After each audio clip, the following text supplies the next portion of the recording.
তো আমরা দেখতে পাচ্ছি, ছবি দেখতে পাচ্ছি, that is our run away kite. যদি বাংলা করি তাহলে মানে দাঁড়ায় আমাদের উড়ে যাওয়া ঘুড়িটা। এখানে রান অ্যাওয়ে মানে দৌড়ে পালিয়ে যাওয়া নয়, উড়ে চলে যাওয়া ঘুড়িটা। লিখেছেন কে? Lucy mod মন্টগমেরি। ঠিক আছে, লুসি মড মন্টগমেরি। জিটা সাইলেন্ট, সাইলেন্ট ঠিক নয়, মানে উচ্চারণটা আনট্রেসড, ওটা ট্রেস দেওয়া হবে না। লুসি মড মন্টগমেরি কোথাকার রাইটার ছিলেন? তিনি বেসিক্যালি একজন ক্যানাডিয়ান রাইটার। ঠিক আছে, কেন কোথাকার রাইটার হিসেবে আমি বলছি, বিশেষ কিছু জানতাম না তার সম্বন্ধে। তবে এতদিন পর্যন্ত আমরা যে সমস্ত গল্প টল্প পড়ে এসেছি, বেশিরভাগ ইংল্যান্ড, আমেরিকা, এই সমস্ত জায়গার লেখক লেখিকাদের দেখে এসেছি। আমাদের পড়া হিস্ট্রিতে, মানে ইতিহাস বই বলিনি, ইংলিশ পড়ার হিস্ট্রিতে এখনো পর্যন্ত আমরা কোনো ক্যানাডিয়ান অথরের নাম পাইনি। ক্যানাডিয়ান অথর প্লাস তিনি একজন মহিলা। বেশ, তো প্রথমবার কোনো ক্যানাডিয়ান মহিলা লেখকের পাঠ্য আমরা পড়তে চলেছি। কি আছে গল্পটাতে? বেশ, ছোট্ট করে বাংলায় দেখো সাবটাইটেল আকারে লিখে দেওয়া রয়েছে। একটা বিচ্ছিন্ন দ্বীপ, একটা হারানো ঘুড়ি এবং একটা পরিবারের পুনর্মিলনের গল্প। গল্প আমাদের দেখাবে কিভাবে একটা হারিয়ে যাওয়া ঘুড়ি বা উড়ে চলে যাওয়া একটা ঘুড়ি কিভাবে হারিয়ে যাওয়া একটা পুরনো সম্পর্ককে জোড়া লাগাতে পারে। গল্প আমাদের শেখাবে মাঝে মাঝে কিছু জিনিস জোড়াতালি দিয়ে লাগানোর পরেও আরো বেশি কিছু পাওয়া যায়। গল্প আমাদের শেখাবে কিভাবে কিছু জিনিস হারিয়ে গেলেও আপাত দৃষ্টিতে যেটা লস বা লোকসান বলে মনে হলো, আখেরে সেটা অনেক বড় লাভ হতেও পারে।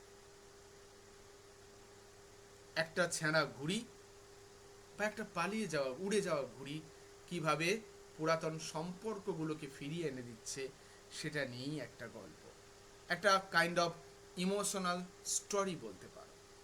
ঠিক আছে, বেশ। গল্পে কি আছে, কতগুলো চরিত্র আছে না আছে, সেগুলো তো আমরা আস্তে আস্তে বর্ণনা পাবো।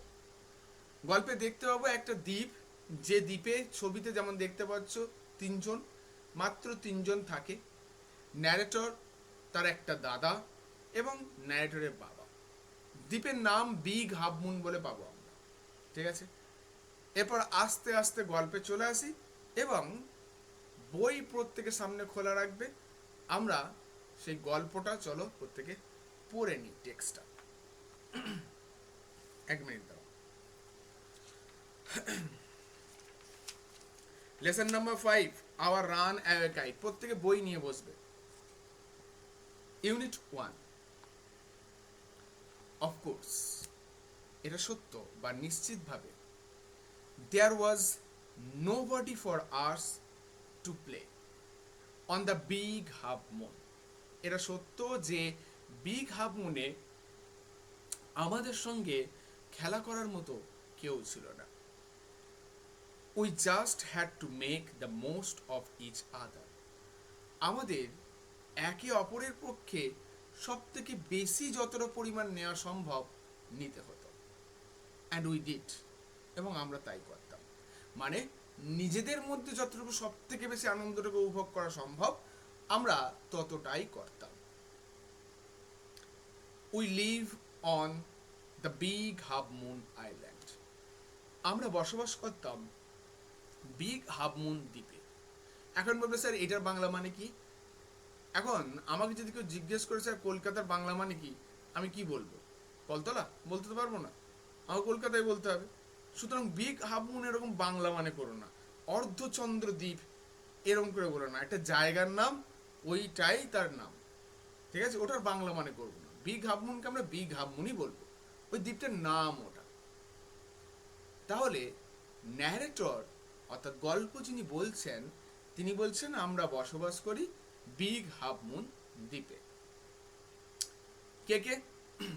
উই, আর আমরা হলাম father and Claude and I and Aunt Esther and Mimi and Dick.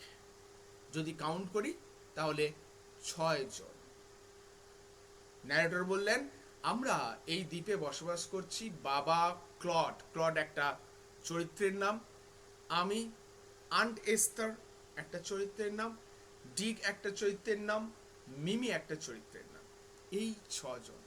কিন্তু কিন্তু গল্পটা শুরুতে বর্তমানের উপর দাঁড়িয়ে আছে, অ্যাট প্রেজেন্ট। এরপর গল্পটা ফ্ল্যাশব্যাকে যাবে। এরপর কি বলছে দেখো, it is all on account of the kite. এটা সবটা হয়েছিল একটা ঘুড়ির কারণে। অন অ্যাকাউন্ট অফ মানে কারণে। তাহলে এই যে 6 জনকে এখন আমাদের দ্বীপে দেখতে পাচ্ছ, আচ্ছা তার আগের লাইনটা বাদ দিয়ে গেছিল বলছি, এই যে 6 জনকে আমাদের দেখতে পাচ্ছ এখন, সবটাই হয়েছিল একটা ঘুড়ির কারণে। তাহলে আগে কতজন থাকতাম? It used to be only father and Claude and I, যেমনটা ছবিতে দেখতে পাচ্ছ। এটা সাধারণত বাবা, ক্লড এবং আমি, এই 3 জন থাকতাম। তাহলে আমরা 3 থেকে যে 6 হলাম, এই সবটার পেছনে ছিল একটা ঘুড়ি।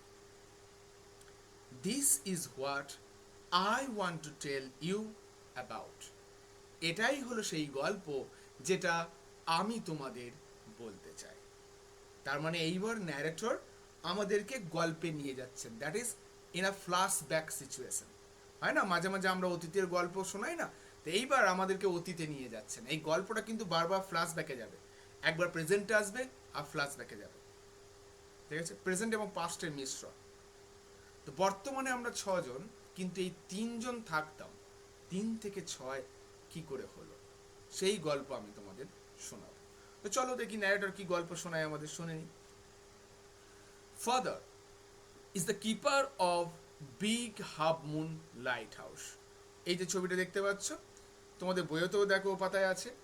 বাবা ছিলেন বিগ হাফ মুন দ্বীপের একটা লাইট হাউস আছে, সেই লাইট হাউসের রক্ষক, কিপার। আচ্ছা, লাইট হাউস জিনিসটা কি বলি, আমাদের যেমন রাস্তাতে আমরা ট্রাফিক সিগন্যাল দেখতে পাই, রেড, গ্রিন, ইয়েলো, গাড়িগুলোকে ইন্ডিকেট করার জন্য, তেমনি সমুদ্রের মাঝে তো এরকম ট্রাফিক সিগন্যাল রেখে কোনো লাভ নেই। সমুদ্রের মাঝে ট্রাফিক সিগন্যালে কাজ করে লাইট হাউসগুলো। ট্রাফিক ঠিক বলবো না, লাইট হাউসের কাজ কি, এখানে বড় বড় সার্চ লাইট লাগানো থাকে। সার্চ লাইট যেগুলো পাওয়ার বা যেগুলো জৌলুস অত্যন্ত বেশি হয়। তো রাত্রিবেলায়, এবং নর্মালি লাইট হাউস কোথায় হয়, বন্দরের কাছাকাছি হয়, হ্যাঁ, বন্দর থেকে কিছুটা দূরে, বিশাল দূরে নয়। রাত্রিবেলায় যদি নৌকা, জাহাজ যারা আসে, তাদেরকে রাত্রিবেলায় দিক নির্দেশ করার জন্য এই সার্চ লাইটগুলো লাইট হাউস থেকে প্রদান করা হয় সমুদ্রের উপরে, যাতে করে তারা আইডিয়া করতে পারে যে এই কাছাকাছি অঞ্চলই বন্দর আছে। তাহলে লাইট হাউসের কাজ এটা। এবার এই লাইটগুলো রোজ জ্বালা, তাদেরকে বন্ধ করা, এর জন্য তো একজন রক্ষক দরকার। সেই রক্ষকের কাজটা করেন আমার বাবা, ঠিক আছে? বেশ, এবার কি বলছে দেখো, আই অ্যাম 11 years old। দেখো স্পষ্ট দেখতে পাচ্ছি, গল্প সূত্রে তোমরা ন্যারেটরের নাম জেনে যাবে, এখানে স্পষ্ট দেওয়া রয়েছে, কিন্তু তোমরা গল্প পড়লেই জেনে যাবে। আমার বয়স 11 বছর, মার্ক করে রাখবো। হ্যাঁ, ক্লড ইজ 12। ক্লডের বয়স 12 বছর, দাগ দাও। তাহলে বুঝতেই পারছি ক্লড বড় ন্যারেটরের থেকে। তাহলে ক্লডের বয়স 12 বছর, আমার বয়স 11 বছর। ইন উইন্টার, শীতকালে, ইন উইন্টারের তলায় দাগ দাও। When the harbour is frozen, যখন হারবার, হারবার মানে হচ্ছে বন্দর, পোর্ট, PORT, পোর্ট, যখন এই বন্দর ফ্রোজেন অর্থাৎ বরফে জমে যায়, ফ্রোজেন ওভার, বরফে জমে যায়, we all move over to the mainland. এটা তলায় দাগ দাও। We all move over to the mainland, আমরা সবাই তখন মেইনল্যান্ডে অর্থাৎ মূল ভূখণ্ডে চলে যায়। মূল ভূখণ্ড কোনটা? সমুদ্রের যেটা পার হয়, স্থলভাগ, সেটাকে বলা হচ্ছে কি মূল ভূখণ্ড। ঠিক আছে, এরা তো থাকে সমুদ্রের মাঝে দ্বীপে। শীতকালে যখন বন্দরে জল জমে যায়, তাহলে এখন জল যদি জমে যায় তাহলে নিশ্চয়ই সেখানে কোনো জাহাজও ঢুকতে পারবে না। তো জাহাজ যদি নাই ঢুকলো তাহলে লাইট হাউসে এখন কি কাজ? লাইট হাউসে কোনো কাজ নাই, লাইট হাউস তখন বন্ধ রাখাই যেতে পারে। তো সেই কারণে ন্যারেটর, তার বাবা এবং ক্লড শীতকালে চলে আসে মেনল্যান্ডে, তখন তাদের কোনো কাজ থাকে না। এবার কি বলছে দেখো, as soon as spring comes, তাহলে স্প্রিংটা তলায় দাগ দাও, যেই না বসন্ত আসে, back we sail to our own dear island, আমরা পুনরায় ভেসে ফিরে যাই আমাদের প্রিয় দ্বীপে। ব্যাক শব্দটা তলায় দাগ দাও, আর ওন ডিয়ার আইল্যান্ডটা তলায় দাগ দাও। তার মানে স্প্রিংয়ে আমরা ব্যাক করি ওন ডিয়ার আইল্যান্ডে। তাহলে কোশ্চেন যদি চায় কখন ফিরি, উত্তর হবে স্প্রিং। আর কখন মেইনল্যান্ডে যায়, উত্তর হবে ইন উইন্টার। তাহলে বসন্তকালে যখন সব বরফ টরফ গলে যায়, পরিবেশটা আবার সব শিথিল হয়ে যায়, তখন আবার আমরা আমাদের প্রিয় দ্বীপে ফিরে যাই। দ্য ফানি পার্ট, সব থেকে হাসির যেটা বিষয়, ইউজ টু বি, মানে যেটা সাধারণত খুবই হাসির একটা বিষয় ছিল, ঠিক আছে, দ্যাট পিপল অলওয়েজ পিটিড আস, লোকজন সব সময় আমাদের করুণা দিত, পিটিড আহাগো উহুগো করে করুণা দিত। When the time came for us to return, যখন আমাদের ফিরে আসার সময় হতো, অর্থাৎ মেইনল্যান্ড থেকে আমরা যখন আমাদের দ্বীপে ফিরে আসার সময় হতো, তখন লোকজন আমাদের খুব মানে করুণা করতো, আহাগো আবার এইসব হবে এইসব হবে বলে। কি বলে করুণা করতো পরে দেয়া রয়েছে। দে সেড, তারা বলতো, we must be so lonesome, আমরা খুবই একাকী হয়ে পড়ব, ওভার দেয়ার, ওখানে গিয়ে, মানে দ্বীপে গিয়ে, with no other children near us, আমাদের কাছাকাছি কোনো শিশু থাকবে না। বাচ্চারা তো দল বেঁধে থাকতে, খেলা করতে ভালোবাসে, তাই এখান থেকে যখন দ্বীপে চলে যাবে সেখান থেকে বলতে আর তিনজন থাকে। তাই মেইনল্যান্ডের লোকেরা বলতে, আহো বেচারিগুলো আবার ওখানে গিয়ে একা থাকতে হবে, খেলার কোনো সঙ্গী থাকবে না, এইভাবে সবাই একটু করুণা করত। অফকোর্স এটা সত্য, ক্লড অ্যান্ড আই, ক্লড এবং আমি, would have like to have someone to play with us, আমাদের সঙ্গে খেলার মতো কেউ থাকুক এটা চাইতাম। স্বাভাবিক বিষয়, বাচ্চারা সবসময় তাদের সঙ্গী খোঁজে, হ্যাঁ, যত দল ভারী হবে তত তাদের ভালো লাগবে। It is hard to run pirate caves, pirate কেভসের তলায় দাগ দাও। এই pirate caves and things like that, কিংবা পাইরেট কেভসের মতো অন্যান্য জিনিসগুলো, হ্যাঁ, চালিয়ে যাওয়া স্রেফ উইথ অনলি টু, দুজনকে নিয়ে চালিয়ে যাওয়া খুবই কষ্টকর ছিল। পুরো লাইনটা মানেটা আগে বলছি, পাইরেট কেভস কিংবা এই ধরনের জিনিসগুলো কেবল দুজনকে নিয়ে চালিয়ে যাওয়া খুবই কঠোর ছিল। এবার পাইরেট কেভস জিনিসটা কিন্তু ব্যাখ্যা করা যায়। আচ্ছা, বাংলায় বললে আক্ষরিক অর্থ দাঁড়ায় দস্যুদের গুহা। আচ্ছা, এটা দস্যুদের গুহা অত গভীর কিছু ভাবার না, এটা তাদের একটা খেলা ছিল। তারা পাইরেট গেমস বলে একটা গেম খেলত। কি গেম? মানে একটা হয়তো কেউ দস্যু সাজতো, আর একজন কেউ জাহাজের নাবিক সাজতো। মানে ধরে নাও আমাদের ক্লড হয়েছে দস্যু আর আমাদের ন্যারেটর হয়েছে নাবিক। তো ক্লড গিয়ে নৌকার ওপর হামলা করতো, যেটা সাধারণত আগেকার দিনে জলদস্যুরা করতো। হ্যাঁ, জলদস্যুরা কি করতো, রাত্রির অন্ধকারে এই পণ্যবাহী জাহাজগুলোর উপর আক্রমণ করে সেগুলোকে দখল করে নিত। তো যেহেতু এরা বেশিরভাগ জলভাগেই থাকে, তো জলেতে কি কি ঘটনা ঘটে সেগুলো বেশি এরা ভালো বোঝে, তাই এদের খেলাগুলোও কিন্তু এই জলের ঘটনাগুলোকে কেন্দ্র করে। তাই তারা পাইরেট কেভস খেলে। এবার একটা জিনিস ভেবে দেখো, জলদস্যু একা হলে বেশি ভালো লাগবে নাকি ডাকাতদের পুরো দল থাকলে ভালো লাগবে? ডাকাত দল হলে ভালো হয়, একা একা তো চোর হয়, ডাকাত হয় দলে, ঠিক আছে? আবার একইভাবে নাবিক কেবল একটা নাবিক থাকে না একটা গোটা জাহাজে, আরও অনেক ক্রু মেম্বার্স থাকে, আরও অন্যান্য নাবিকও থাকে, হ্যাঁ, ক্যাপ্টেন একটা হয়ে থাকে, বাদ বাকি আরও অনেক তো মেম্বার্স থাকে। তাহলে এই দুইজন যেগুলো টিম গেম, ধরে নাও তোমাদেরকে আমি যদি ক্রিকেট বা ফুটবল খেলার কথা বলি, একজন বল করছে একজন ব্যাট করছে ক্রিকেট, এটা কি খেলতে ভালো লাগবে? ভালো লাগবে না, কিছুক্ষণ পর একঘেয়েমি ধরে যাবে। কিন্তু এখনই ধরো নাও তোমার টিমে 11 জন আছে আর একজন টিমে 11 জন আছে, একটা দুর্দান্ত হাইলি কম্পিটিটিভ একটা ম্যাচ হয়ে যাবে, তার মধ্যে একটা আলাদা এনার্জি থাকবে। সেটাই এরাও বলছে যে পাইরেট কেভসের মতো খেলা যেগুলো টিম গেম, সেগুলো দুজনের পক্ষে চালিয়ে যাওয়াটা কষ্ট করছে। এবার কি বলছে দেখো, বাট হ্যাঁ মানছি কষ্ট করছিল, কিন্তু we use to quarrel a good deal with the mainland children. আমরা প্রায়শ মেইনল্যান্ডের বা মূল ভূখণ্ডের যে শিশু আছে না, তাদের সঙ্গে খুব ঝগড়া করতাম। হ্যাঁ মানছি কিছু ছেলেলে ভালো হতো, কিন্তু এদের সঙ্গে আমাদের কিছুতেই মতের মিল হতো না। হ্যাঁ মানে সব সময় কি হতো, ঝগড়া করতাম। এবার একটু কথা একটুখানি আগে ফিরে যাও, এই প্যারাগ্রাফটা যেখানে শুরু হয়েছিল সেখানে একটা কথা বলা হয়েছিল, দ্য ফানি পার্ট, মজার বিষয়টা হলো, আচ্ছা লোকজন আমাদেরকে করুণা করছে, সেটা কেন মজার বিষয় হবে? এই কারণে, কি কারণে? লোকজন করুণা করে বলছে আমরা হয়তো একা হয়ে যাব, কিন্তু আসল ব্যাপারটা তো আমরা জানি যে এই বাচ্চাগুলো, মেইনল্যান্ডের বাচ্চাগুলো আমাদের ওখানে যায়, তারা হাতাহাতি হয়ে যাবে, মারামারি করে কোনো ঢেল মেরে মাথা ফাটিয়ে দেবো, ঠিক আছে? প্রায় দিন আমাদের ঝগড়া হতো।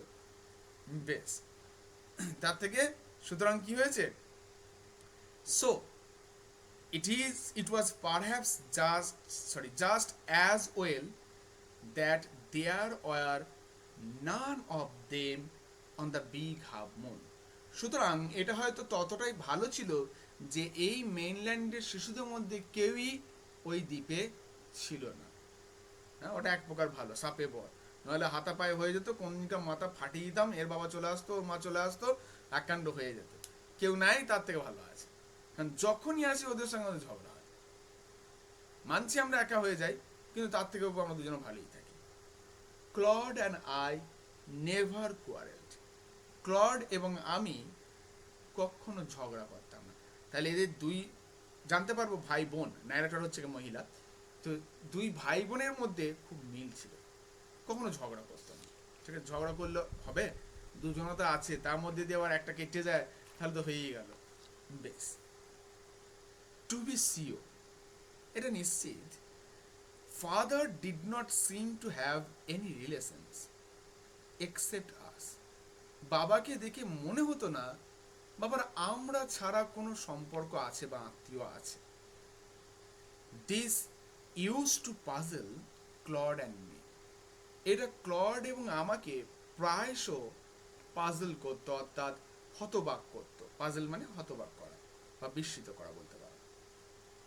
এভরিবডি অন দ্য মেইনল্যান্ড, মূল ভূখণ্ডে প্রত্যেকের হ্যাড রিলেশনস, আত্মীয় আছে। এটাই তো দুনিয়ার নিয়ম। আমরা তো কেউ আকাশ থেকে টপ করে টপকে যাই নাই, হ্যাঁ ভগবান আমাদের বলে নাই যাই নাই ফেলে দিলাম চলে এলাম, সেরকম তো আসেনি। আমাদের প্রত্যেকেরই আত্মীয় আছে। হ্যাঁ, মা বাবা কাকু কাকিমা দাদু ঠাকুমা পিসি, হ্যাঁ মানে দূর থেকে দূর দূরান্তের কোথাও না কোথাও সম্পর্ক আছেই আছে, কিন্তু এদের কেউ নেই। যেখানে মূল ভূখণ্ডে সবার রয়েছে, আমাদের নাই কেন? Why hadn't we? আমাদের কোনো আত্মীয় নাই কেন? এবার ওরাই উত্তর দিচ্ছে, বড় ভাবছে কি, was it because we lived on an island? আচ্ছা আমরা কি একটা দ্বীপে বসবাস করি বলে আমাদের কোনো আত্মীয় নেই? সেটা হতে পারে নাকি? আমি পৃথিবীর মাটির তলায় বাস করলেও আমার আত্মীয় থাকতে হবে, মানুষ হিসেবে যদি জন্ম নিই। বেশ, এবার এরা তো ছোট, ওদের ভাবনা ওটাই আসছে। We thought it would be so jolly. আমরা ভাবতাম এটা কতই না আনন্দদায়ক হতো, টু হ্যাভ অ্যান আঙ্কেল, যদি আমাদের একটা আঙ্কেল থাকতো, অ্যান্ড আন্ট, কিংবা কোনো আন্ট থাকতো। আমি এগুলো বাংলা বলছি না, কারণ আঙ্কেল কাকু কাকিমা, কাকিমা বলছি সরি, কাকু মেসোমশাই, হ্যাঁ মেসোমশাই থেকে শুরু করে জ্যাঠা থেকে শুরু করে অনেক কিছু হতে পারে, তো কী বলবো, তো আমরা আঙ্কেল এবং আন্টি বলছি। অ্যান্ড সাম কাজিনস, এবং আমাদের যদি কিছু তুতো ভাই বোন থাকতো, পিস্ততো মাস্ততো খুঁড়তো যেই হোক না কেন, তুতো ভাই বোন যদি কিছু থেকে থাকতো কতই না ভালো হতো। Once we asked father about it, একবার আমরা বাবাকে এটা নিয়ে জিজ্ঞেস করেছিলাম, বাট কিন্তু হি লুকড সো সরোফুল, বাবাকে দেখে মনে হচ্ছিল তিনি যেন খুব কষ্ট পেয়েছেন।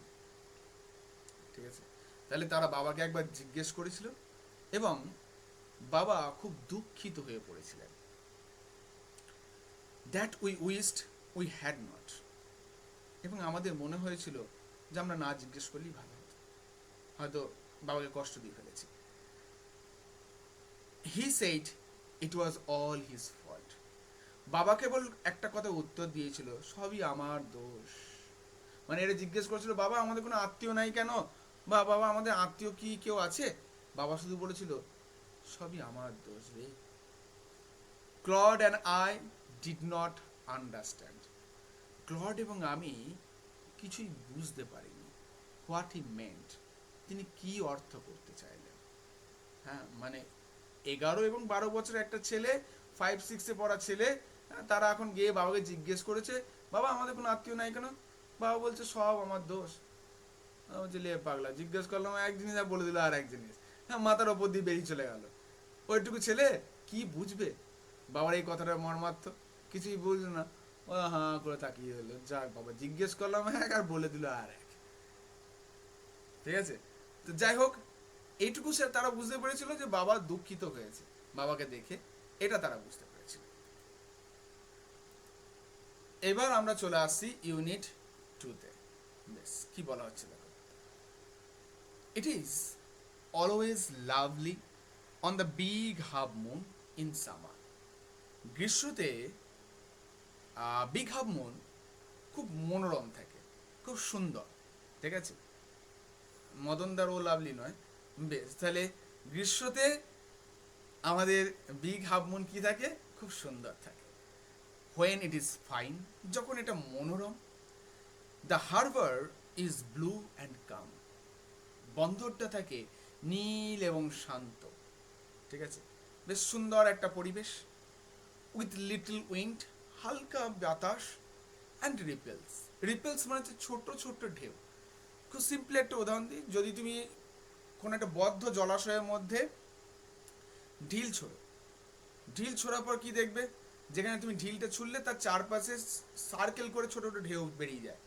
ঠিক আছে, তাহলে ওই যে ঢেউ, দ্যাট ইজ কল্ড রিপেল। এবার মৃদুমন্দ বাতাস বইলে না, জলের মধ্যে ওরকম হালকা ছোট ছোট ঢেউ দেখা যায়। তাহলে হারবারটা এই সময় থাকে নীল এবং শান্ত, এবং যেহেতু বাতাস বয় তাই মাঝের মধ্যে একটু ওরকম ছোট ছোট ঢেউ দেখা যায়। We had some hobby, sorry every summer we had some hobby. প্রত্যেক গ্রীষ্মে আমাদের কিছু না কিছু একটা শখ থাকে। দেখবে আমরা তো এখন ছোট রয়েছি, তোমাদের মাঝে মাঝে একটু করে শখের ভূত চাপে। হ্যাঁ, একবার কখনো কখনো কাগজপত্র কেটে জিনিসপত্র তৈরি করছো, কখনো কখনো আলপনা দিয়ে বেড়াচ্ছ, ছবি এঁকে বেড়াচ্ছ, গোটা বাড়ি রঞ্জিত করে দিচ্ছ। মাঝে মধ্যে তোমাদের কিছু কিছু শখ জাগে। হ্যাঁ, কেউ কেউ তো মাঝে মধ্যে কাগজ কেটে দেয়ালের পেছনে গোলাপ ফুল করে আটকে রাখে। হ্যাঁ, তেরম করেও হয়। তেরম মাঝে মাঝে সবারই একটা শখ জাগে। তো এদেরও কিছু শখ ছিল। কি শখ ছিল? দ্য লাস্ট সামার, বিগত গ্রীষ্মে। বিফোর ডিক অ্যান্ড মিমি কেম, অর্থাৎ ডিক এবং মিমি এখানে আসার আগে যে গ্রীষ্মটা ছিল। We were crazy about kites, আমরা ঘুড়ির সম্বন্ধে একবার পুরো পাগল হয়ে উঠেছিলাম। মানে লাগাতার ঘুড়ি তৈরি করে যাচ্ছিল তারা। ঠিক আছে, আ বয় অন দ্য মেইনল্যান্ড, মেইনল্যান্ডে একটা বালক এই যে নতুন কিছু শেখার সুযোগ করে দিত, যেমন ঘুড়ি বানানো, দেখো লেখা আছে। মূল ভূখণ্ডের একটা বালক কি করেছিল? সোড ক্লড, ক্লডকে দেখিয়েছিল how to make them, them মানে কাইটস, কিভাবে ঘুড়ি তৈরি করতে হয়। তাহলে ক্লডকে মেইনল্যান্ডের একটা চাইল্ড শিখিয়ে দিয়েছিল কিভাবে ঘুড়ি তৈরি করতে হয়। ব্যাস, একবার শিখে এসছে, থামা যায়? ওই যখন দেখবে কাগজের নৌকা তৈরি প্রথম প্রথম করা খুব শিখেছিলে কয়েকজন, দিন রাত খাটি নৌকা তৈরি করতে তোমরা, এরকম একটা ব্যাপার। ঠিক আছে, তো নতুন জিনিস আমরা যখন শিখি সেটার প্রতি একটা আমাদের টান বেশি থাকে। তো ঘুড়ি তৈরি শিখে এসছে বিগত গ্রীষ্মে। হ্যাঁ, Claude and Dick and Mimi আসার আগে। তো এসেই ওটা তৈরি করতে লেগে গেছে। ব্যাক অন দ্য আইল্যান্ড, দ্বীপে ফিরে এসে we made plenty of kites, আমরা প্লেন্টি মানে প্রচুর, প্রচুর ঘুড়ি তৈরি করেছিলাম। ঠিক আছে, উই হ্যাড আ কাইট, আমাদের ছিল একটা ঘুড়ি। দ্যাট ওয়াজ বিগ, সেটা ছিল বড়। And covered with lovely red paper, এবং একটা সুন্দর লাল কাগজ দিয়ে তৈরি। ছবিতে দেখতে পাচ্ছ এই লাল ঘুড়িটা, ঠিক আছে, এইটা তারা তৈরি করেছিল। ওই পেস্টেড আমরা চিটিয়ে দিয়েছিলাম বা এঁটে দিয়েছিলাম গোল্ড টিনসেল স্টার, সোনালি আকারের ধাতুর তৈরি তারা, ঠিক আছে, এক কথায় সোজা কথায় বললে চুমকি, চুমকি তারা শেপের যে চুমকিগুলো হয়, হ্যাঁ, দেখবে অনেকে প্রজেক্টের কাজে তোমরা ইউজ করে থাকো অনেক সময়। তাহলে সেই তারা শেপের বা স্টার শেপের যে চুমকিগুলো হয় সেইগুলো আমি এঁটে দিয়েছিলাম, মানে অ্যাজ আ ডেকোরেশন। দেখো ছবিতেও দেখতে পাচ্ছ বিভিন্ন তারা এঁটে দিয়েছে তারা, বেশ। অ্যান্ড হ্যাড রিটেন, এবং এর ওপর লিখেও দিয়েছিলাম, কি লিখে দিয়েছিলাম, our names full on it, আমাদের নাম পুরো। যদি আমরা এই ছবিটার দিকে জুম করি তাহলে দেখতে পাবে, দেখো এই যে দেখো তাদের নাম লিখেছে। কি নাম লিখেছিল, পুরো নামটা তারা কি লিখেছিল এখানে সেটা লিখে দেওয়া আছে, Claude Litty, Philippa Litty and Claude Litty and Philippa Litty, big half moon lighthouse. Big half moon lighthouse, তার মানে নিজেদের নাম এবং তাদের ঠিকানা। এইবার দেখো আমরা প্রথমবার জানতে পারলাম তাদের পুরো নাম কি, প্লাস একটা নাম আমাদের কাছে চেনা, ক্লড লিট্টি, যেন ওই বিহারের লিট্টি চোখা ভেবে নিও না আবার, ঠিক আছে। আর একটা নাম অচেনা, তার মানে এই নামটা কার, ন্যারেটরের, ফিলিপা, ফিলিপা লিট্টি, অর্থাৎ যিনি আমাদের গল্পটা শোনাচ্ছেন। পাশাপাশি তাদের ঠিকানাটাও লিখে দেওয়া হয়েছে, big half moon light house, ঠিক আছে। এই যে দেখো আমরা এখানে করিয়ে রেখেছিলাম, ঘুড়ির উপর স্পষ্টভাবে লেখা Claude Litty, Philippa Litty, big half moon. এবং ঘুড়ি তৈরি করে করতে শিখে এসছে মূল ভূখণ্ডে এক ছেলের থেকে শিখে নিয়ে ক্লড এই বিশাল ঘুড়িটি সুন্দর লাল কাগজ দিয়ে তৈরি করে। ঘুড়ির গায়ে চমৎকার সোনালি রঙের তারার নকশা আটকায়। এরপরে অংশটা এখন আমরা আসিনি, সেখানে আমরা পৌঁছাচ্ছি, চলো কি বলছে দেখো।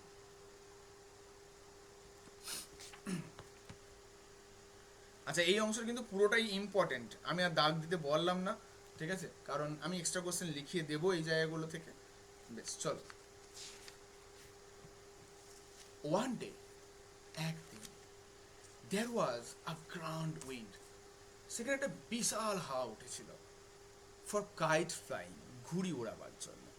আচ্ছা, বিশাল হাওয়া মানে ঝড় ভেবে নিও না, ঘুড়ি ভালোভাবে উঠতে যতটুকু হাওয়ার প্রয়োজন হতে পারে সেরকম একটা বেশ ভালো হাওয়া সেদিন উঠেছিল। I am not sure how it happened, আমি খুব একটা নিশ্চিত নয় এটা কিভাবে ঘটেছিল, বাট কিন্তু as I was bringing the kite from the house, কিন্তু আমি যখন ঘুড়িটা বাড়ি থেকে নিয়ে আসছিলাম, আই ট্রিপড, আমি হোঁচট খেয়ে গেলাম। ট্রিপড মানে হোঁচট খাওয়া। And fail over the rocks, এবং পাথরের ওপর পড়ে গেলাম। সোজা কথায় আমাদের ন্যারেটর হচ্ছে কি তোমাদের মতোই ঢপা কীর্তন, ঠিক আছে, ঢ্যাঁড়স, তাই তো, এতটুকু জোর নাই, একবার পাথরে ধাক্কা লেগেছে, ধপাস পড়ে গেছে। বেশ, ধপাস তো হলো, তাও ঠিক ছিল, একটা কাণ্ড ঘটে গেছে। কি ঘটে গেছে, মাই এলবো, আমার কনুইটা, went clear through the kite, ঘুড়ি ভেদ করে চলে গেছে। হ্যাঁ, সুন্দর করে লাল কাগজ দিয়ে তারা দিয়ে সাজিয়ে নকশা করে কনুই দিয়ে, ব্যাস এমন পড়লো ঘুড়ির ভেতরে কনুই ঢুকে এফোড় ওপর হয়ে গেল। ওয়েন্ট থ্রু মানে কোনো কিছু মধ্য দিয়ে চলে যাওয়া, তাহলে ঘুড়ি ফুরুত, মেকিং আ বিগ হোল, একটা বড় গর্ত হয়ে গেছে, মানে ওড়ার আগেই সে ভেড়া হয়ে গেল ঘুড়িটা। ব্যাস, উই হ্যাড টু হারি, আমাদের তাড়াতাড়ি করতে হতো। টু ফিক্স দ্য কাইট, ঘুড়িটাকে ফিক্স করতে মানে রিপেয়ার করতে এখানে। If we wanted to send it up, যদি আমরা চাই এটাকে উপরে পাঠাতে, বিফোর দ্য উইন্ড ফেল, বাতাস পড়ে যাওয়ার আগে, মানে বাতাস কমে যাওয়ার আগে। তাহলে এখানে প্রশ্ন দিতে পারে যে ন্যারেটরদের কেন হারি বা তাড়াতাড়ি করতে হয়েছিল, তাহলে উত্তর কি হবে, if they wanted to send it up before the wind fell, যদি তারা চায় ঘুড়িটা বাতাস শেষ হয়ে যাবার আগে ওপরে পাঠাতে। সেই কারণের জন্যই তাদের তাড়াতাড়ি করতে হয়েছিল।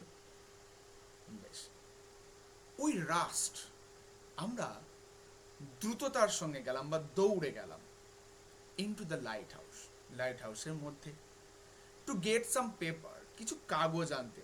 এবার তালি দিতে হবে তো, ছিঁড়ে যখন গেছে। বেশ, ওই নিয়েও আমরা কিন্তু জানতাম there was no more red paper, সেখানে আর লাল কাগজ নেই, মানে যা ছিল সেটা দিয়ে ঘুড়িটা তৈরি করে ফেলেছে, আর লাল কাগজ নেই। এটা তো ওরা তৈরি করেছে, ওটা তো জানতুই, স্বাভাবিক বিষয়। We took the first thing, আমরা নিয়ে নিলাম প্রথম জিনিসটা, দ্যাট কেম হ্যান্ডি, যেটা আমরা হাতের কাছে পেতে পারি। হ্যান্ডি মানে সহজে হাতের নাগালে যেটা থাকে, ঠিক আছে। এখন তাড়াহুড়ো করছে, তারা তো অত বাদ বিচার করছে না, তাই হাতের নাগালের মধ্যে যেটা ছিল সেটাই নিয়ে নিল। এবং নিল কোথা থেকে? An old letter. কি ছিল হাতের কাছে আগে দেখে নি। একটা পুরাতন চিঠি, ধুলো পড়ে যাওয়া বাড়িতে পড়ে থাকে একটা চিঠি, lying on the book case, যেটা পড়েছিল বইয়ের তাকের ওপর। বুক কেসটা কোথায় ছিল? ইন দ্য সিটিং রুম, বসার ঘরে।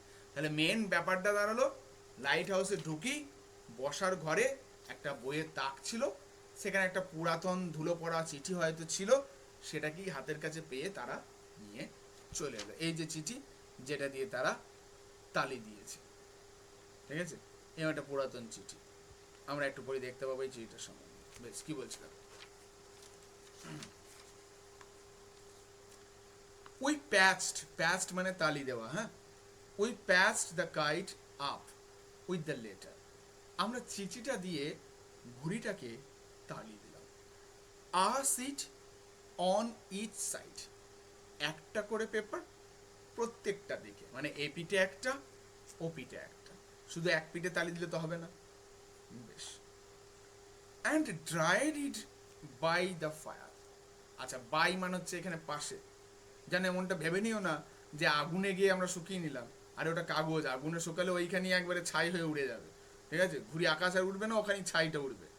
তো আগুনের পাশে, মানে ওই যে বলে না আগুনের তাতে বা উত্তাপে, এটাকে শুকিয়ে নিলাম। কেন উত্তাপে শুকিয়ে নিলাম? কারণ এখন তো তাড়াহুড়ো করছে, আটাটা শুকোতে গেলে তাকে সময় দিতে হবে, কিন্তু সেই সময়টা তাদের কাছে নেই, হাওয়া যদি শেষ হয়ে যায়।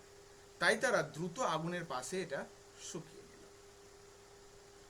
উই স্টার্টেড আউট, আমরা বাইরে বেরোনো শুরু করলাম। And up went the kite like a bird, এবং আমাদের ঘুড়িটা উড়ে গেল একটা পাখির মতো। ডবল অ্যান্ড আছে, ওটা দেখো একটা ছন্দ বজায় রাখার জন্য, হ্যাঁ, মানে কিছুটা কাব্যিক ছন্দ, যদি এরকম করে বলতে হয় সেটাকে এইভাবে বলতে হবে।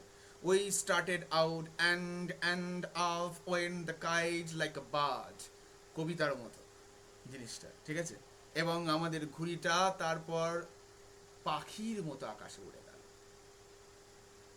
দ্য উইন্ড ওয়াজ গ্লোরিয়াস, বাতাসটা ছিল চমৎকার।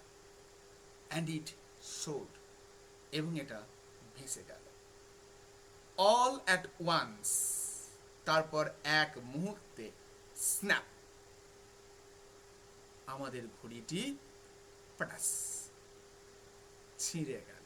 ভোঁকারটা, এত হাওয়া যে সামালতে না পেরে ঘুড়ি ভোঁকারটা হয়ে গেছে।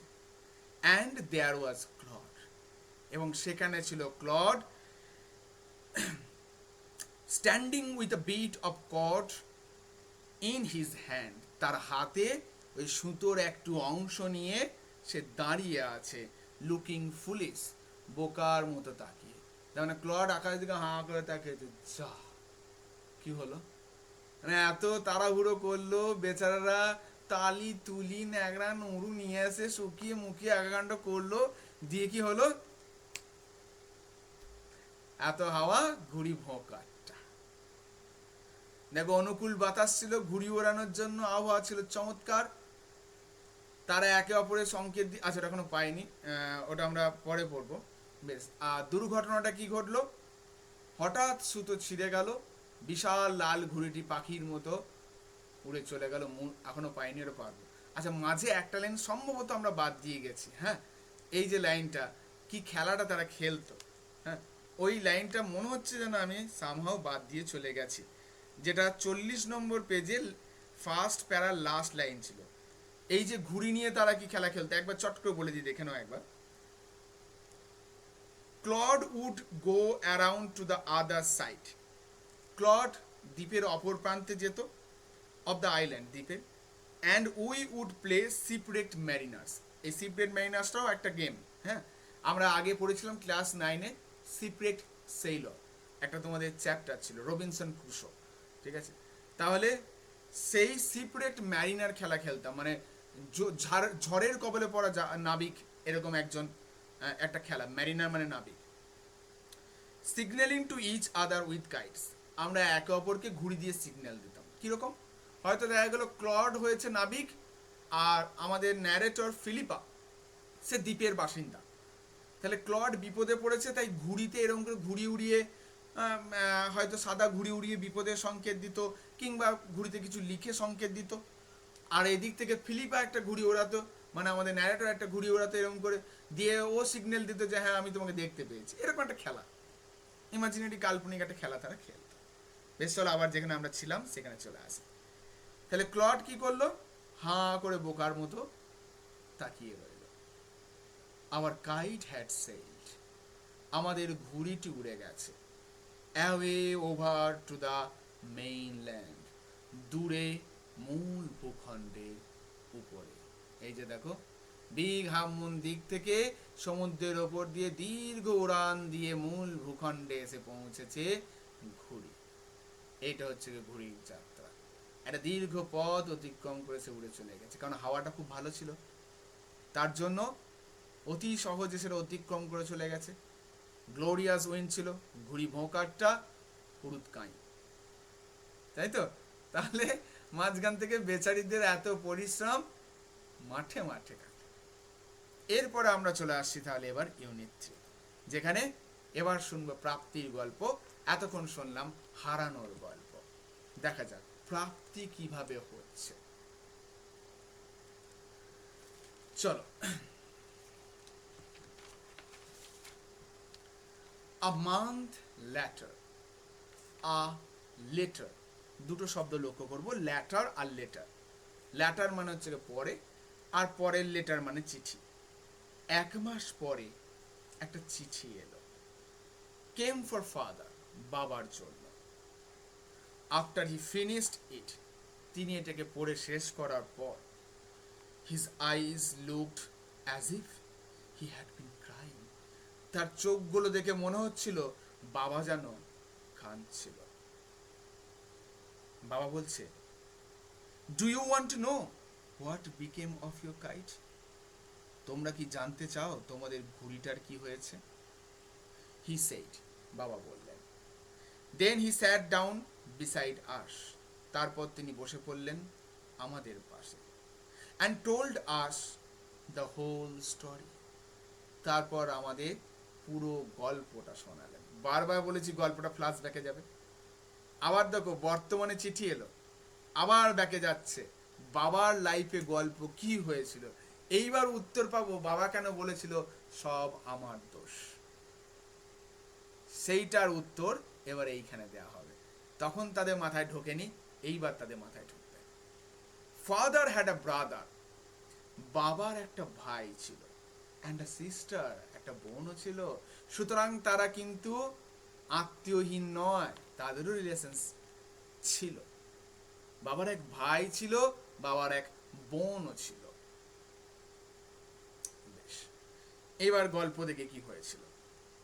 হি হ্যাড কোয়ারেলড, বাবা ঝগড়া করেছিল উইথ হিজ ব্রাদার। এইখান থেকে শুরু হচ্ছে আমাদের এই যে ডায়াগ্রাম তোমরা দেখতে পাচ্ছ, ডায়াগ্রামে রাইট সাইড থেকে গল্পটা শুরু হচ্ছে, রাইট থেকে লেফটের দিকে যাচ্ছে, অ্যারোটা দেখলে দেখতে হবে। বাবার জীবনটা এইভাবে চলেছিল। এখানে একটা দুটো জায়গায় একটু ভুল প্রিন্ট করা আছে, যাকে আমরা বলছি শোনো। বেশ, বাবা তার ভাইয়ের সাথে ঝগড়া করেছিল, অ্যান্ড লেফট হোম, এবং বাড়ি ছেড়ে চলে গিয়েছিল। দেখবে কিছু কিছু লোক রাগের মাথায় একটু উত্তেজিত হয়ে কিছু ভুল সিদ্ধান্ত নেয়, হ্যাঁ। তো বাবা একটু রকচটা মানুষ ছিল, আমরা বুঝতে পারছি। তাহলে ভাইয়ের সাথে ঝগড়া করেছিল, দিয়ে বলছে থাক না তোর বাড়িতে, আমি চললাম, দিয়ে বেরিয়ে গিয়েছিল। ভালো কথা, বেরিয়ে গিয়েছিল। ইয়ার্স আফটারওয়ার্ড, বেশ কয়েক বছর পরে, হি ফেল্ট সরি, বাবা এবার একটু দুঃখ অনুভব করেছিল। দুঃখ টুক্ষ কিচ্ছু নয়, বেটা মনে হয় বাইরে গিয়ে বুঝতে পেরেছিল যে বাড়িটা অনেক ভালো, এখানে যে জীবন তার থেকে বাড়ি যায়, মানে পেছনে এবার বুঝতেই পেরেছো, হ্যাঁ কষ্ট লেগেছে, এবার দেখেছে আর না বাড়ি যায়, বেশ। And when he went back, কিন্তু যখন তিনি ফিরে গেলেন, he found his brother had died, তিনি গিয়ে দেখতে পেলেন তার ভাই মারা গেছে। And he could not find his sister, এবং তিনি তার বোনকেও খুঁজে পেলেন না।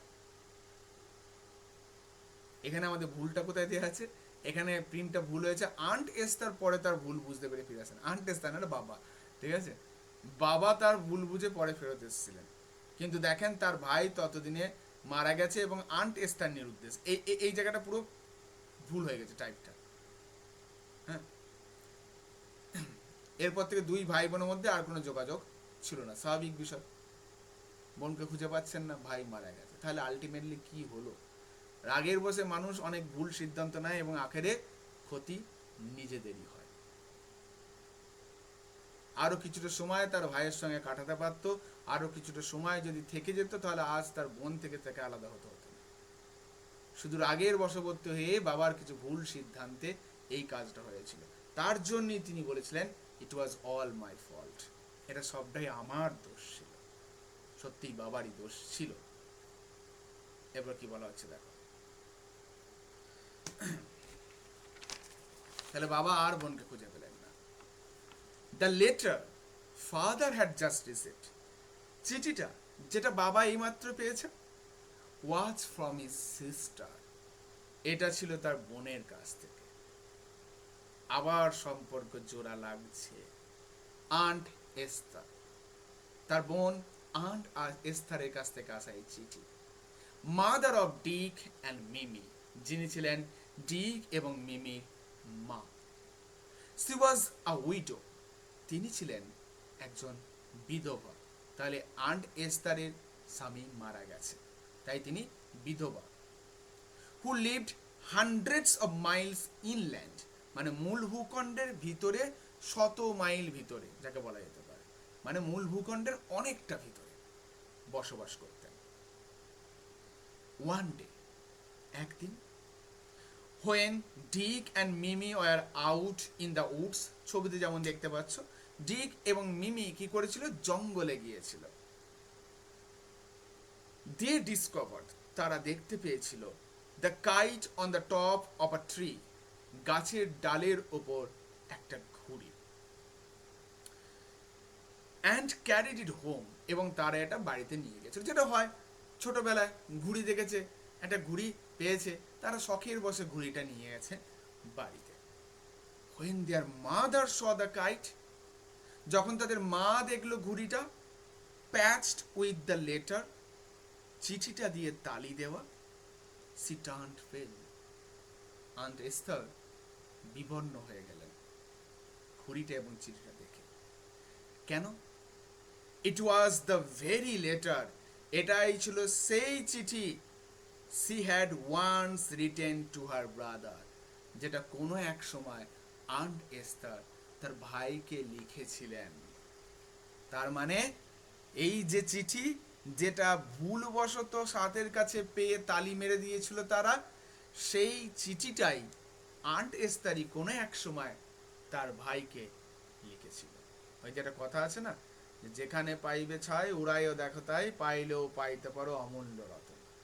সুতরাং একটা ফেলে দেওয়া, ধুলো পড়ে জরাজীর্ণ একটা চিঠি, যেটা সামান্য তালি দেওয়ার কাজের জন্য তারা ব্যবহৃত করেছিল, সেই চিঠিটাইও হয়ে দাঁড়ালো দুটো সম্পর্কের পুনর্মিলনের কারণ। ঘুড়িটা উড়ে গেছিল, তবেই না মেনল্যান্ডের ভিতরে পৌঁছেছিল। যদি ঘুড়িটা উড়ে না যেত, যদি সেটা ছিন্ন না হতো, তাহলে হয়তো আজ আন্ট এস্তারের সাথে বাবার সম্পর্কটা জোড়া লাগতো না। তাই মাঝে মাঝে কিছু ছোট জিনিসকে হারাতে হয় কিছু বড় জিনিসকে পাওয়ার জন্য। এরপর কি বলছে দেখো, ফিলিপা ওয়াজ হার মাদার্স নেম, ফিলিপা ছিল তার মায়ের নাম, and Claude was her father's, এবং ক্লড ছিল তার বাবার নাম। তার মানে ন্যারেটর এবং ন্যারেটরের ভাই যেটা ক্লড এবং ফিলিপা, এই নাম দুটো তাদের দাদু ঠাকুমার নাম অনুসারে রাখা। আচ্ছা, ওদের দেশে এই রিচুয়ালটা আছে, দেখবে তোমরা ইংরেজদের বিভিন্ন রাজাদের নাম পড়েছো, হ্যাঁ, Charles one, Charles two, Henry 1 2 3 4, আলাদাই ব্যাপার। বাড়িতে যখন ডাকতো হেনরি 4 এরকম করে ডাকতো আর কি, বুঝছো তো? দারুণ নাম ছিল ওদের, নামও বলার প্রয়োজন পড়তো না। 1 বললেই চলে আসতো হেনরি 1, 4 বললেই চলে আসতো 4 নম্বর হেনরি, এরকম একটা ব্যাপার। ওটাই সুবিধা, ওরকমই নাম রাখতে হয়। যাই হোক, এখানে ক্লড এবং ফিলিপা অ্যাকচুয়ালি এটা আমাদের ন্যারেটর এবং ক্লডের দাদু ঠাকুমার নাম, সেই নামটাই এরাও রেখেছিল। বেশ, তাহলে এবার একটা জিনিস দেখো, এইটা দেখার পর কি বলছে, সি নিউ, সি মানে আন্ট এস্থার, আন্ট এস্থার জানতেন হু উই মাস্ট বি, আমরা অবশ্যই কারা হব। দেখো, আমি মানলাম চিঠিটা যেটা বহু যুগ আগের লেখা, ওটা একটা স্রেফ স্যাম্পল অফ পেপার, সেটা নয় হারিয়ে গেছে, উড়ে গেছে, বিক্রি হয়ে গেছে, এটাও হতে পারে, অন্য কেউ স্ট্যাম্প মেরে দিয়েছে, কিন্তু নিশ্চিত কোথা থেকে হওয়া গেল, ওই ঘড়ির ওপর তো নাম লেখা ছিল। কাগজটা নয় হারিয়ে যেতে পারে, অন্য কেউ মেরে দিতে পারে, কিন্তু নামটা তো কেউ অন্য কেউ লিখতে পারবে না। কে জানবে নামটা? কেউ জানে না। তার মানে ঘুড়িতে আঁটা চিঠি প্লাস নাম, এই দুটো দেখে আন্ট এস্থার শিওর হয়ে গেল আমরা কারা হব। আর এই কারণের জন্যই কিন্তু আন্ট এস্থার বিবর্ণ হয়ে গেছিল। মানে তিনি স্বপ্নে কোনোদিন ভাবতেও পারেননি যে এইভাবে এতগুলো বছর পর একটা ঘুড়ির মাধ্যমে আমাদের সম্পর্কটা আবার জোড়া লেগে যাবে। এবার কি বলছে দেখো, সুতরাং সি স্যাট ডাউন, তিনি বসেছিলেন, অ্যান্ড রোট এবং লিখেছিলেন, to big half moon, big half মুনের উদ্দেশ্যে, কারণ চিঠিতে আবার মানে ওই ঘুড়িতে আবার ঠিকানাটাও লেখা ছিল, তাহলে বিগ হাফ মুনের উদ্দেশ্যে চিঠি লিখেছিলেন। And father received her letter, এবং বাবা তার চিঠিটা পেয়েছিলেন। তাহলে এতক্ষণ পর্যন্ত গেল আগের গল্প, কি ঘটেছিল না ঘটেছিল। এইবার ফিরে আসছি আমরা বর্তমান দিনে, তারপর কি হয়েছে। নেক্সট ডে, পরের দিন, ফাদার ওয়েন্ট অ্যান্ড ব্রট, বাবা গিয়েছিলেন এবং নিয়ে এসেছিলেন, এখনো বর্তমানে আসেনি, এখন অতিথি রয়েছে, আন্ট এস্থারকে, and Dick and Mimi with him, Dick and মিমিকে তার সঙ্গে। এবার বর্তমানে আসছে, they have been here ever since, তারপর থেকেই তারা এখানেই থাকে। Aunt Esther is dear, aunt Esther অত্যন্ত প্রিয়, মানে খুব ভালো। And Dick and Mimi are too jolly for words, এবং ডিক এবং মিমি অত্যন্ত প্রাণবন্ত এক কথায়, ফর ওয়ার্ডস মানে এক কথায় বা কথায় বলতে গেলে যাকে বলা হয়। But the best of all, কিন্তু এই সমস্ত কিছুর মধ্যে এটা সব থেকে ভালো জিনিস, ইজ দ্যাট, সেটি হলো, উই হ্যাভ রিলেশনস নাও, আমাদের এখন আত্মীয় আছে, যেটার জন্য তারা এক সময় আফসোস করেছিল, এখন আমাদের সেটাই আছে। সুতরাং আলটিমেটলি পুরো গল্পে দেখা গেল একটা ঘুড়ি সমস্ত কিছুকে পাল্টে দিল, একটা দুঃখের ছবি কিভাবে সুখের হয়ে উঠল, হারিয়ে যাওয়া সম্পর্ক এক হারিয়ে যাওয়া ঘুড়ির মাধ্যমে জোড়া লাগলো। The irony is that the letter, এই চিঠিটা একই সঙ্গে দুটো জিনিসকে জোড়া লাগালো, এক ঘুড়ি, দুই সম্পর্ক। চিঠিটা যেমন ঘুড়িটাকে জোড়াতালি মেরে উড়িয়ে দিয়েছিল, একইভাবে ওই চিঠিটাই জোড়াতালি দিয়ে আবার এক জায়গা উড়িয়ে নিয়ে এলো বা জড়ো করলো সম্পর্কটাকে। তাহলে ঘুড়িটা এবং চিঠিটা, এরা দুজনাই কিন্তু এই গোটা গল্পের প্রধান চরিত্র। সব থেকে বড় প্রধান চরিত্র ঘুড়ি, কারণ এ না থাকলে বাকি চরিত্রগুলোর, বাকি তিনটে চরিত্র অস্তিত্বই থাকতো না। আর বাকি তিনটে চরিত্র যদি অস্তিত্ব না থাকতো, ন্যারেটর আমাদের এই গল্পটাও শোনাতেন না, কারণ তাদের জীবন সে একাকিত্বই থেকে যেত। তাহলে এই গোটা গল্পের নায়ক হলো ঘুড়ি।